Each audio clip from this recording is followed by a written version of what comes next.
What's up guys? Welcome to AnimeKouhai. If you'd like to help me out, please hit the like button and subscribe to my channel. By the way, there was a significant amount of growth potential left in Alberto. Alberto would have access to greater powers if his own EP continued to rise, since a weapon capable of breaking a million EP was unquestionably in the God class. Considering his impressive skill with a blade, I anticipated that we wouldn't have to wait for long. With excitement for what lay ahead, I bid farewell to Adalmann. I returned to the interviews after lunch. It was now Shion's turn. I'm here, Sir Rimuru, at last. I'm sorry this took so long.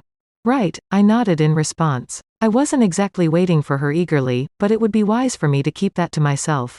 Name: Shion. EP: 4,229,140, plus Hercules Deluxe 1.08 million. Race: Divine Fighter. Greater Chaos Spirit. Battle Spirit Oni. Blessing: Rimuru's Blessing. Title: Warlord. Technique: Divine Battle Will. Skill: Unique Skill, Cook.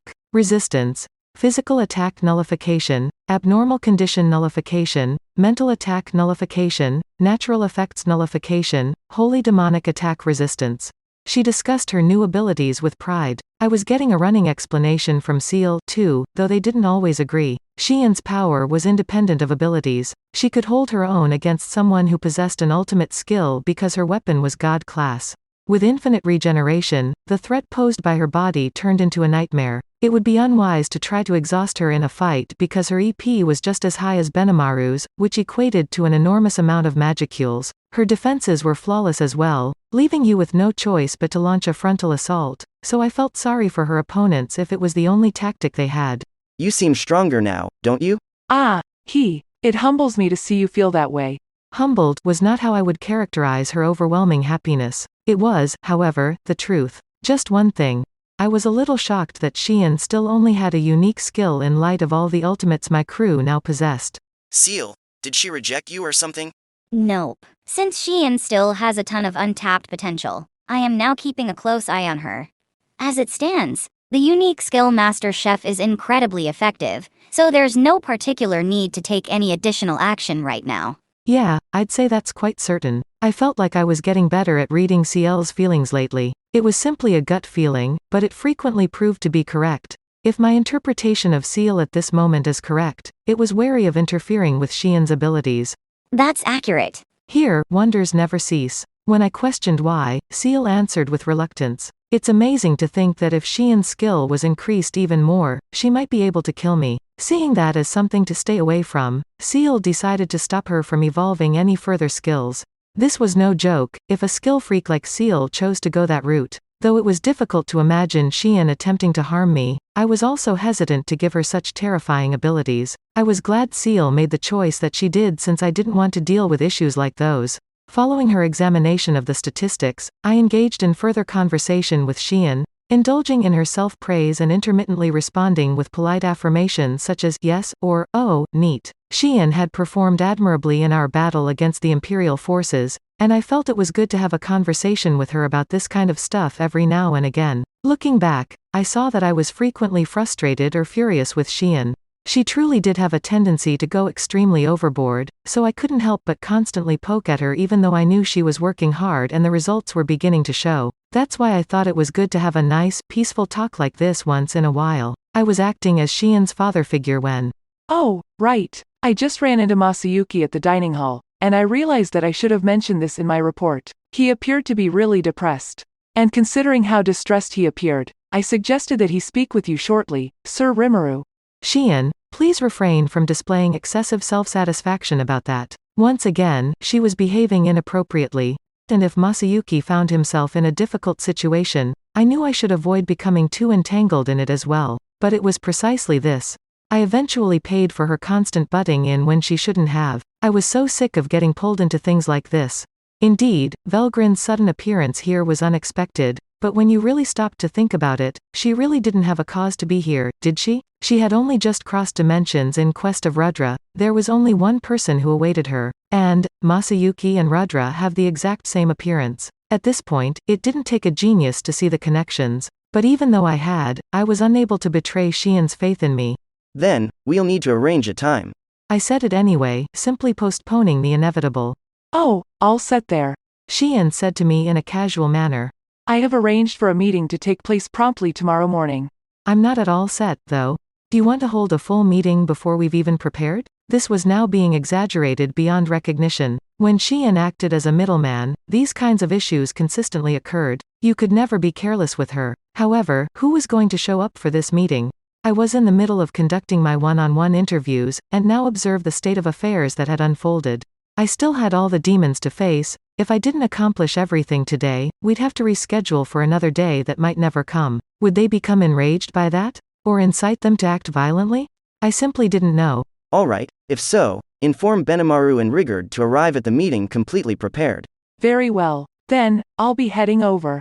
Shion left the room beaming as soon as she said that. Only I was left bruised as I hurriedly called Diablo and the others over while holding my head.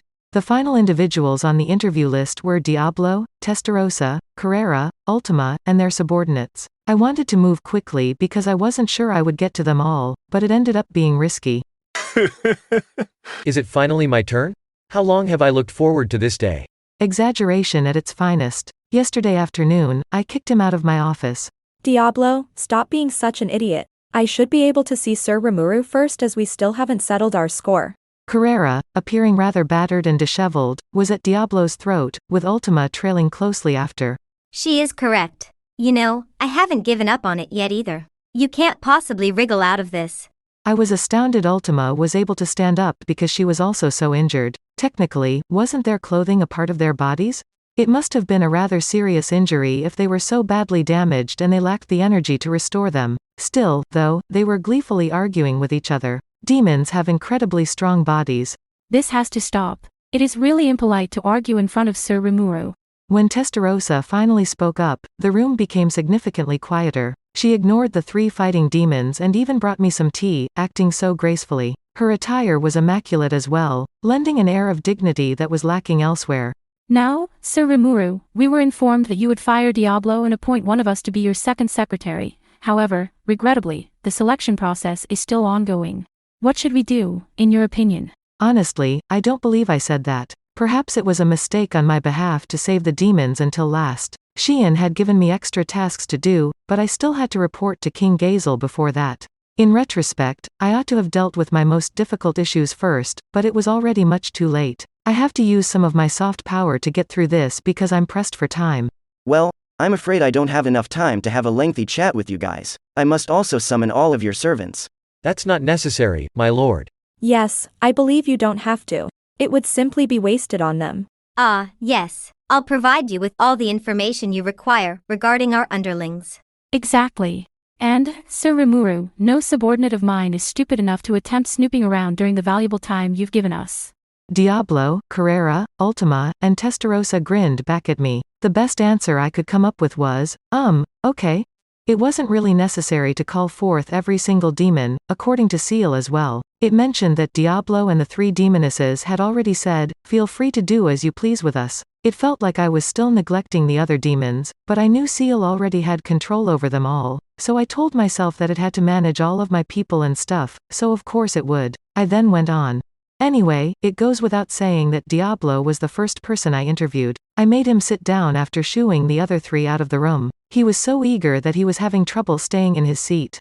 Name: Diablo. EP: 6,666,666. Race: Divine Demon. 7 Primordials: Devil Lord. Blessing: Rimuru's Blessing. Title: Magic Lord. Magic: Dark Magic, Elemental Magic. Skill: Ultimate Skill, Temptation King Azazel. Resistance: Physical Attack Nullification, Abnormal Condition Nullification, Mental Attack Nullification, Natural Effects Nullification, Holy Demonic Attack Resistance.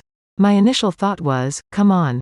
The fact that his EP all had the same number indicated that he was manipulating the system, but since Ciel didn't say anything, I remained silent. Between his EP, false or real, and his resistances, I didn't think there was much question in my mind by the end that Diablo was the most powerful person in my entire hierarchy.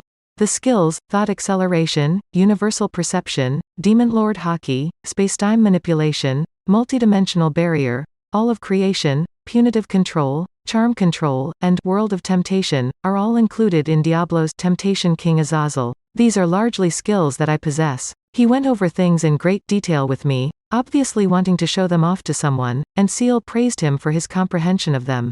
However, in all honesty, Diablo was more powerful than I was. Considering how I really needed Ciel's assistance to apply my skills, his level was great, his magicule count was enormous, and the excellence of his skills was unquestionable. He was an incredibly powerful demon in every aspect, and I'll never know why he chose to work for me.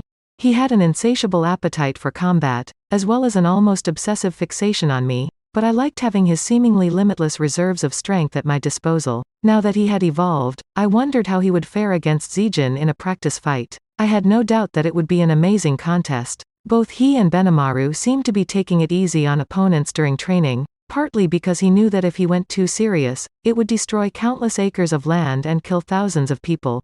However, that wasn't a problem in the labyrinth. I suppose Benimaru didn't like showing off his abilities either, but still, element-wise, water would prevail over fire, therefore I would assume Zijin would have an advantage against Benimaru, but until they really faced up, it was impossible to tell. But again, I didn't really need to rank my troops in this manner.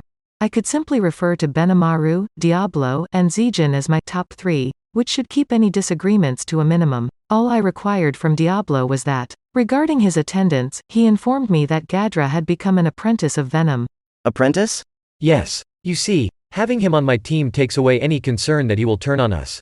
It was a relief to hear that even though I probably assumed we were safe from that by now, Diablo couldn't make Gadra his goffer for the whole 24 hours because his position as Guardian of the Labyrinth held him in check already, but that didn't bother him. I suppose that by calling Gadra an apprentice, he was indicating that he considered him to be more than just your average lackey. While it's positive to hear that, I'm curious about the reason behind your decision to sign him on. He might not be as religious as you would like, Sir Rimuru, but what really matters is his fascination with magic. Considering his potential according to human standards, I decided to initiate him through an interaction involving his mysterious art of reincarnation. And then? Oh, sadly enough, he was on the verge of death during our last fight. Sir Rimuru, it would be against your orders. To stop that, I resurrected him as a demon, but strangely, he turned into a metal demon, a type I've never seen before. That's it for this video, guys. Thank you for always watching my videos and supporting my channel. A big thanks to the AnimeKouhai patrons who made this video possible. Just a Guy, Miss L.W. Hernandez, Zach Rosen, Jordan Mersha, Ryan Booker, Kamal Luke, Wei Jun, Elvin Quarty, Steven, Mose Chaudhary, Ara Dare, Spencer Candela, Dijo. Thank you so much for helping out. I'll see you guys in the next video.